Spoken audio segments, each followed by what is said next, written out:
Welcome to this week's episode of the Digital Access Show. So, we've been covering some interesting stuff. A few weeks ago, we looked at the Brisbane 2032 Games and what's it going to be to make it a good Games for people with disability. We're still running the Commonwealth Games have finished now in Glasgow. We've had Alan Parker talk about good digital communication, what it is. Letitia Thompson from Centre for Accessibility talking again about social media and the fact it oftentimes is not accessible. Well, I'm going to go back to the other end of the spectrum and introduce you to Bernard Jones from Impact Training. And I'm sorry if I've got that wrong, Bernard, because Bernard, he's got some interesting stuff to talk about. Please welcome Bernard Jones. Thank you very much, Narelle. Bern, I know I keep getting the name of your company wrong. Tell me That's what you okay. do. Tell me a little Impact bit about Corporate you. Training. That's it, yes. So I started Impact Corporate Training with my wife in Singapore 25 years ago. Mm-hmm. And we've always focused on sales and customer service training, experiential learning, making training realistic and interesting. And living in Singapore is very interesting because virtually every company worth its salt had either a region or a global headquarters there. And Mm-hmm. that meant they had plenty of training budget. And Mm-hmm. experiential training was pretty new in that region. So we had a great start Can you looking at explain what designing. experiential training is for those that Yeah, aren't aware? yeah, experiential training is where, take for example, something like presentation skills. If you're teaching someone presentation Mm-hmm. skills, well, experiential training is firstly, you want to see, give them an experience. Let's see what you are like doing Mm-hmm. a presentation right now. Mm-hmm. So there's this experience part of it. Show us what you can do. And then there's a reflection upon that where a person analyzes what they think they did right and what they think they did wrong. And then Mm-hmm. you as an expert would give some feedback on that, what you think they did well and what they can improve upon. And then you give them some technique, which they can then take away and think about. And then they would apply that and stand up and do another presentation. And what you see with experiential learning is that people improve very, very quickly. Okay. And the whole idea being that they can then take that back to when they are actually doing a presentation and they've learned to eliminate the things they were doing that were distracting or detrimental to how they were perceived, and they do more of their strengths, do more of the things that keep people engaged. So that's experiential learning Mm-hmm. compared to, say, classroom, Yeah. what's it called? Pedagogical training, Yeah. which is where a teacher would tell you what you need to do right, Right. what you need to do. Yeah. Okay. So, That yeah, makes but, sense. That mm, actually makes a lot of sense now to me. mm. So you focus in customer service and sales? We did for many Mm. years. And then I moved back to Australia 14 years ago. Mm-hmm. And a relative of mine who was telling me all about his role, he's a subject matter expert in the field of digital accessibility. Mm-hmm. And he was telling me that this should be an area that we could start to look at as a training field, because he knew that what we did was we would always bring in subject matter experts and we would provide the training design methodology around it, the Mm-hmm. experiential training methodology. So whatever your topic is, we would be able to run a training course on that, provided that we were able to obtain the appropriate subject matter expertise. Mm-hmm. And so he, being an expert in this field, we sat down and we talked about, well, what would an interesting digital accessibility training course look like? What actually is it? What Mm-hmm. does it mean? What's the problem that you're trying to fix? And And that as I come to learn more about it, I'm shocked. and that was the first time you'd run into digital accessibility as well. I'd seen it on my computer. I'd seen the accessibility button on my computer, Yeah. but I Yeah. had no idea what it was. And I'd seen accidentally hit the accessibility button on a remote control on my TV and it just started talking to me. And I thought, that's really annoying, whatever that thing is. Yeah. So I knew nothing about it.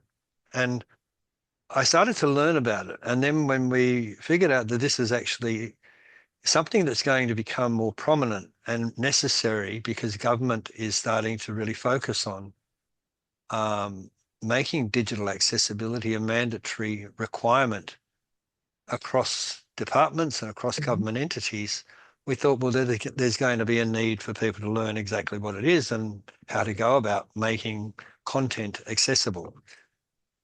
So my disclaimer, Narelle, is that I'm not a subject matter expert in this field Yeah. by any stretch of the imagination, but I have been working with digital accessibility experts over the last 2.5 years, which is the amount of time I've dedicated to this, Mm. which is indicative of how much of a problem I see this as being and how much of an opportunity I see this as being. That, Okay, well, I'm going to ask the um, question. How hmm. much of a problem is it? Well, we started doing some research in this field and we found that there aren't readily available statistics as to how many people face digital accessibility barriers, but there are all Mhm. sorts of cohorts of people, some people with disability, um, some people with neurodivergence, other people with low literacy levels, people that are elderly, people that might be deaf, people that come from culturally, linguistically diverse backgrounds that face digital accessibility barriers. They Mm. simply can't do the things that I can do in accessing and finding and using information on their computer. And that shocked me.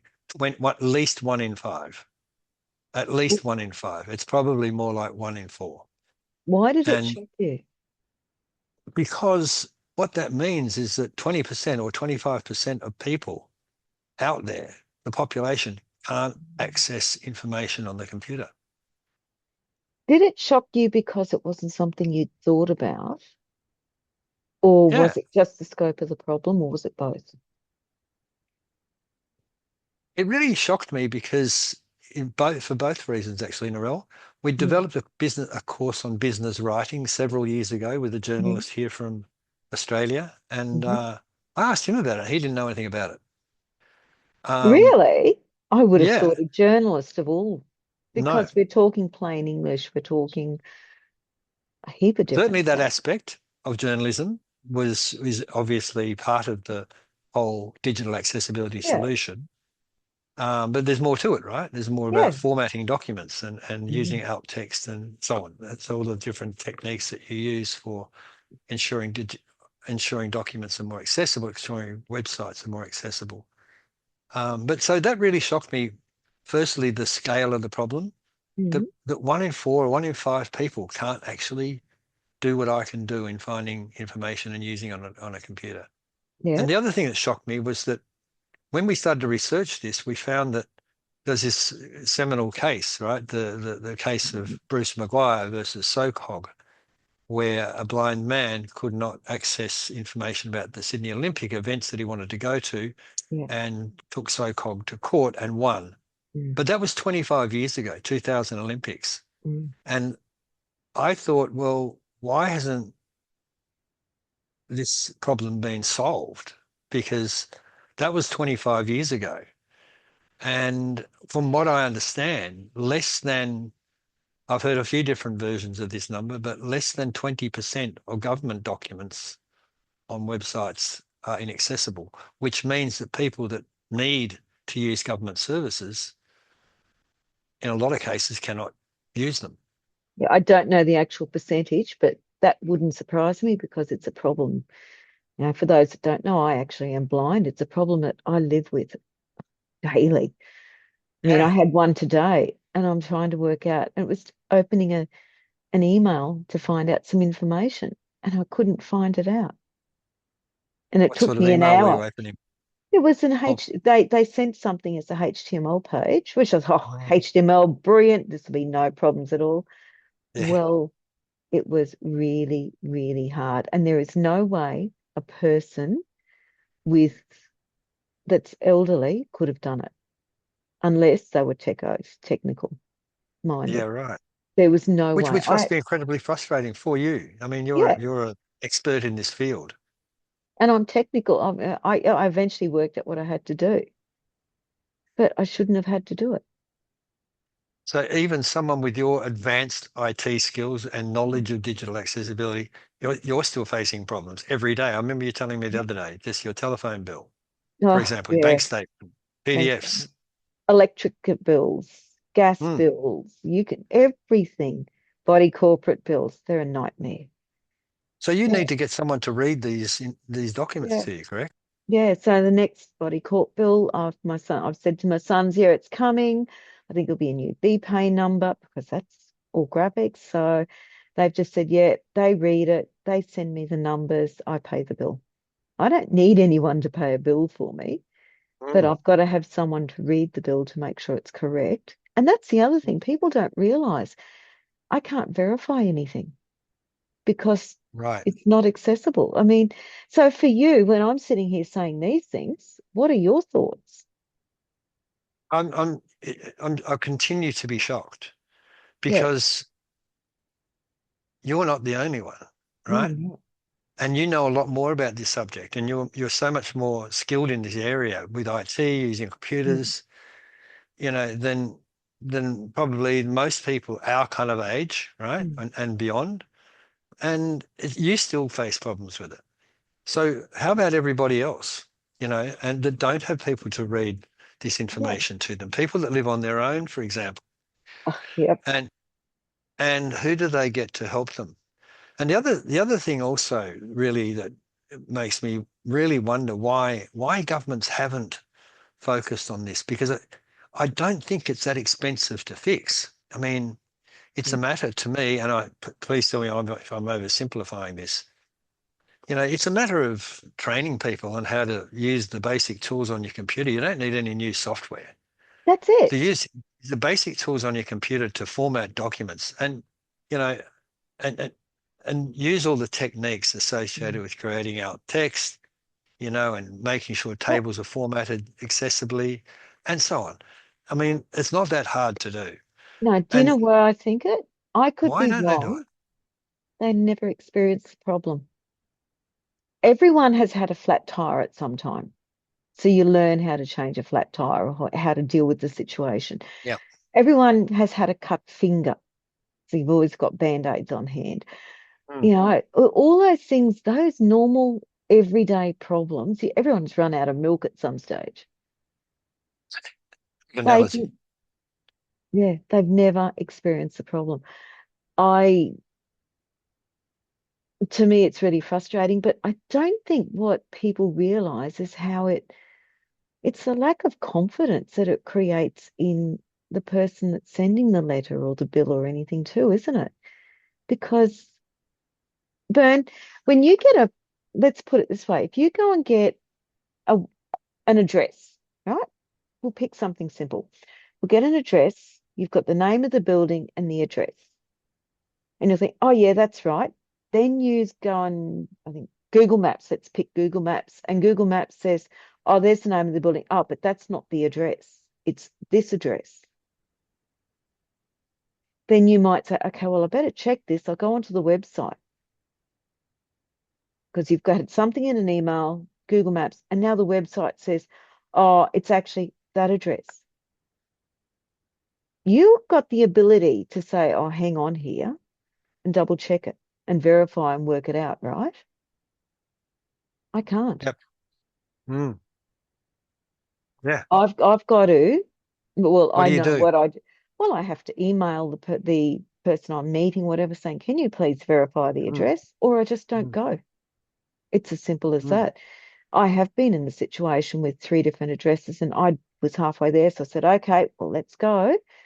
And in the end, I rang the summit organizer, and she said, "Oh, no, no, it's this address. It was someone had made a mistake." But that loss of confidence and lack of Yes. you don't trust things Yes.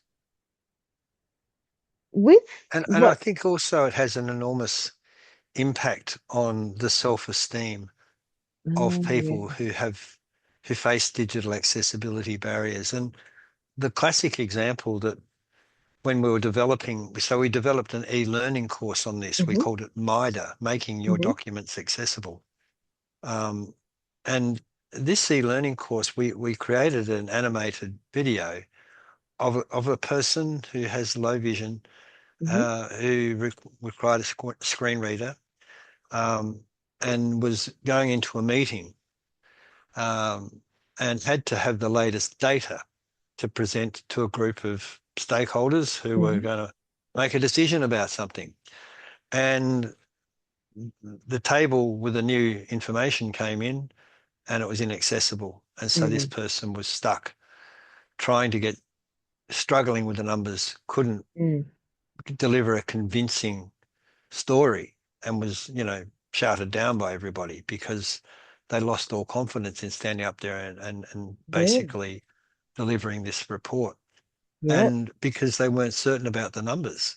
Because when they played and the screen reader read the table that the numbers were in, it came out as a blur of non-contextual Mm, data that you couldn't make any sense of. And this was an animated example, but I spoke to a leading Australian disability advocate about mm. this case, and he said to me, that actually happens to me in meetings all the time. Yep. I get stuff that comes in on my phone. I'm supposed to understand it, Mm, and I can't, and I've got to get someone to read it to me. And so mm, I think that what happens is that people, would find that kind of work environment where no one is taking this seriously, where you are excluded, probably unintentionally, most likely unintentionally, because mm. people don't think about it. People have no idea about digital accessibility. I agree with you there. What, is it just one section that needs to change? Is it, how do you do this, Bern? How do we go about fixing this issue? We've talked about lack of confidence. We've talked about people not being able to pay bills. We've talked about people not being able to find information.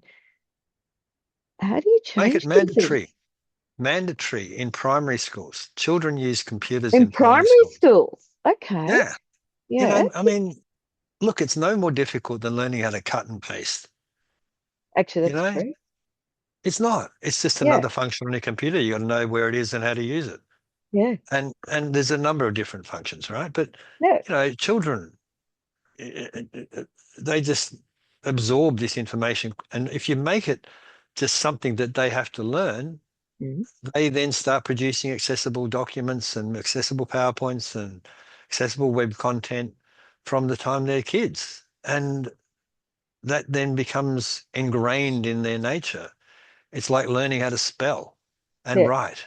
Yeah. And then it becomes part of the high school and university and workplace, And so to me, I think that there's a pretty simple solution. Make it mandatory Mm, in schools so children learn how to make accessible documents, and and make it mandatory in all government departments, yeah. because government doesn't have any competition. No. You see the banks tend to be focused on this. They know that if they make their websites and the content on them accessible, they're going to attract that market, which means increased revenue Mm, and market share. But the government's already got that. So there doesn't appear to be any real genuine incentive or any consequence for mm. not doing it. Bern, what would you say to that business person? I mean, that says, well, they'll say one or two things. Number one, oh, I don't have a person with disability that's a client. And number two, not doing this. It's just adding cost. It's just, I can't afford it. Yeah. I mean, you're a business person. If you'd been told you've got to do this 15 years ago, what would your reaction have been without having the knowledge you've got now? Yeah. Let me just go back and clarify something I just said Yeah. about making this Hmm. mandatory government. I mean, there are certain government departments that are very strong in this area, Hmm. and full credit to them. And they are making it mandatory, and they're doing a lot of training around this. And a lot of government departments have websites with courses on them on how to make content accessible. Mm, And I know that that is very, very much the case, but not everyone is doing mm, this, right? hmm. So there are notable exceptions. But in business, basically what gets measured gets done, right?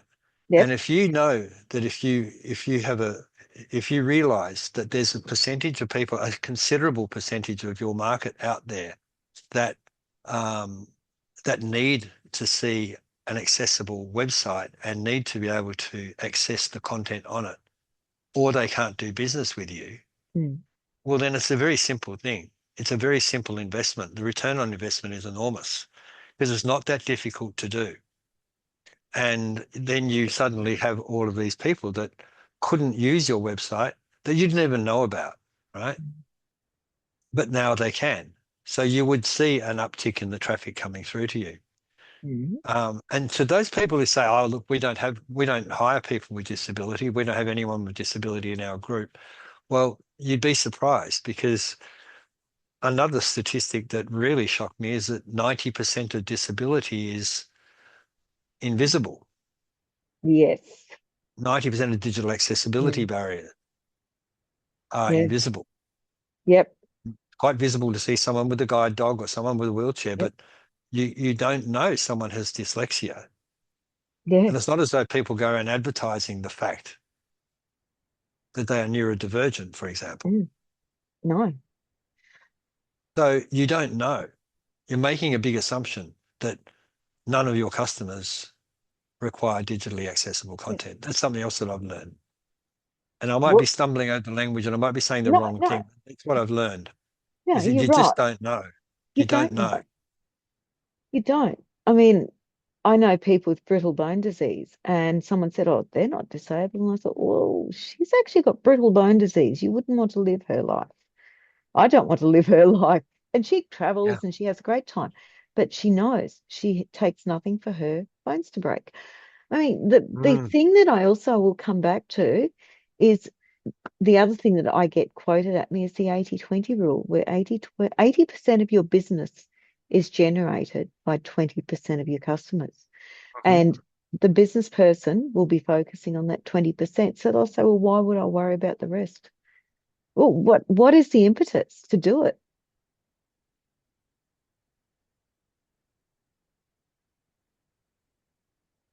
Well, if you look at two, and I look at two different segments here, I'm Mhm. looking at public sector Yep. and looking at what I might call the private sector. And Yep. there's, of course, there's all these grey areas in between. Mm. Um, people, as I said before, people get measured. Mm. Sorry, people are measured on their KPI achievement, right? Yep. So unless this is in a KPI, people won't do it because there's no point, Good point. Yep. right? Because at the end of the year, when I do my performance review with my boss, if Yep. there's nothing in there about, you know, creating digital content, content that's digitally accessible, well, then why would I do it? Why would I bother? Ooh, I Why do I haven't need to thought learn about this? this. Oh, this is good It's, fun. there's so many other things that I've got to spend my time on. Why do I have to do that Yeah. course? Is it another one of these fads that's going Yeah. on? It's going to be, like, uh, Influencers. yeah, yeah, like, gratitude, Oh, I yeah. mean, do I really need to learn about that? I mean, there's all Mm. these different fads that come and go. Digital accessibility, what's all that about? I don't need to know about that. Yeah. But if that's in your KPI, and at the end of the year, your boss says to you, tell us what courses you've done in digital access. Well, they can already tell anyway, because that's on Mm. the learning management system. Yeah. And if you haven't done the courses in them, and well, then that reflects in your performance review, and that makes a difference as to whether you get promoted or not, or whether you get the bonus, or whether you get to keep your job or not, depending on Mm. what sector you work in. So unless there's some kind of consequence for not doing it, people Yeah. won't do it unless they can see the benefit. And some people are naturally altruistic and will think, well, that I didn't know about that. That's really Mm. important. I should go about making my content accessible. I didn't know, that this was a problem in society. I'm going to do it. But a lot of people won't because it just doesn't, it's just, there's too many other things that they've got to think about. And I understand that. We've all got millions of things to Yeah. think about. So unless it becomes something that gets measured, and there's a consequence for not doing it, Mm. I don't think we can expect to see a massive uptick in people taking the time to learn how to do this. So I genuinely believe that it really does need to have, more emphasis put on it across the public sector, Yep. and providing training that's pretty easy to do. It only takes a couple of hours to learn how to make a Word document accessible. It doesn't even take that long. No, it doesn't. and provide templates for people to be able to use them, Yeah. so that you don't even have to think about it yourself. You've already The other provided some thing, good tips there. Keep going. yeah, I believe, no, I'm really very much a novice when it comes to AI, but everyone Yeah. talks about AI. But I understand that, AI is a lot more effective if it's reviewing documents that have been made accessible. It is. And and so again, there's all sorts of reasons why people should take the time, learn how to do this. And you know, you have no idea how many people are going to benefit from this. And if Bernard, you're in private mm, sector, you're going to get more customers. this is interesting. Bern, with all of this, where are you going to take the digital accessibility knowledge that you've got? What are you going to do with it? You've got your Well, MYDA, the MIDA course. MIDA, making your Mhm. documents accessible. That's a training Yep, program that we've developed. yep. We've actually had it implemented over in the UK with the Royal Society for Wonderful, Blind Children. wonderful, And they love the course. And there's a school and a council over there that are using it. wonderful. Um, we've also trialled it here with some of the government departments, and we're still continuing to have those discussions. Mm, So we're going to continue to push that. But yep. also we've been looking at, how do you make this more than just a training course, Mm. more of an awareness program around this whole concept Which that is there are where I met people. you. Yeah, there's Yeah, people in your organization that yeah. that have this issue that Mm, you probably don't know about, and that you will be helping so many people by learning. So we're continuing to make efforts in this area by continuing to talk to companies and government departments about it. We offer, programs to people. We offer discounted programs to schools and so on, because we just really believe in it. I spent two mm, and a half years on this, and yeah, on a subject I knew nothing about 2.5 years ago. yeah. So it's made me look back at, I've written thousands of training proposals, sales Mm, proposals over the years, been in business for 25 years. I look back and none of them were accessible yeah, because I'd never heard of it. mm, And I think, yeah. and so now everything I write, I create in an accessible format. And it's simple. Yeah, it's not that hard to do. No. Bern, what are some tips that you would, other than what you've already said, that you would give to people that are listening? That business person, that government person, that person with disability, a person where English is their second language. What are some tips? Well, learn about this subject Mm, by undertaking courses in it. There's yeah. there's a lot of courses on this. I mean, the Mm, one that we developed, MIDA, goes a lot into the why this is so important. There's a lot of courses that teach you how. But mm, I guess when you understand the why, the huge impact that this has, the far greater reach that you have, mm, the greater opportunity you have to serve your clients. yeah. When you realize the why, the how is easy because you want to help. You Yeah. want to do something about it. So learn about it, just search up digital accessibility training Yeah. and, have a look at MIDA, have a look at other courses. Have a look at And DASAT because we do it as well. that's that. Yeah, of Yeah. course, and Yeah. so encourage your learning and development department Yeah. within your organization. What are we doing about this? Are there Mm, courses on it? Speak up yeah. because you'll be doing so many people a favor. Mm. And you'll be helping so many people. We interviewed Dr. Dinesh Palapana, who was the Oh, awesome. second quadriplegic doctor Mm, in Australia. mm, Dinesh Palapana is an Order of Australia recipient. mm, And he very kindly volunteered to create a video for us for our training program. And mm. what he said was, "You'll make a world of difference to so Yeah. many people by making your documents accessible." Mm. Oh, yeah. Yeah, by learning how to do this. Yeah. And just from listening to you, the daily frustration that you have, Mm, Rel, and knowing that is experienced by, 20% of the population every Mm. day, it's just shocking. It really just continues to shock me. And if you do Yeah. work in government, and if you work in a role where you can have some influence in implementing this type of training, please go and do something about it. Yeah. Really smart words, Bern.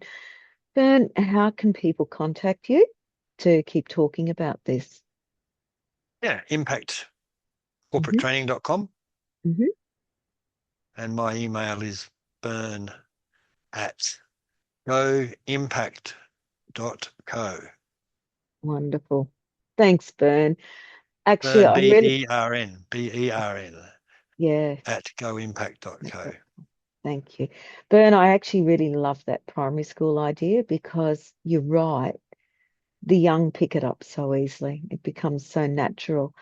And I love the idea of mandatory. We know we've got the Disability Discrimination Act, Mm, which is where it is, but no one's doing anything about it. There's not enough.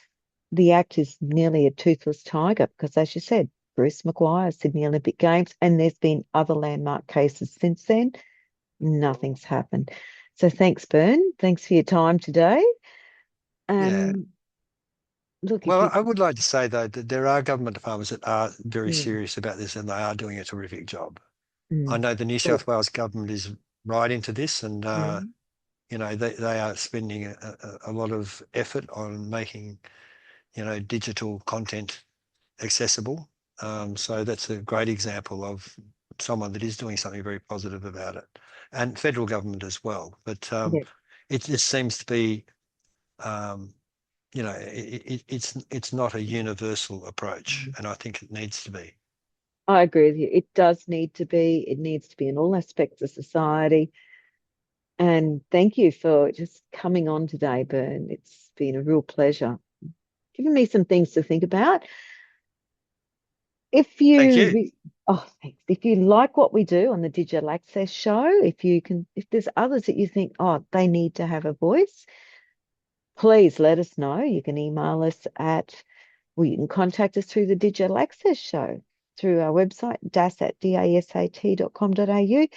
Like, share, subscribe, review, and we'll see you next week. Have a good week.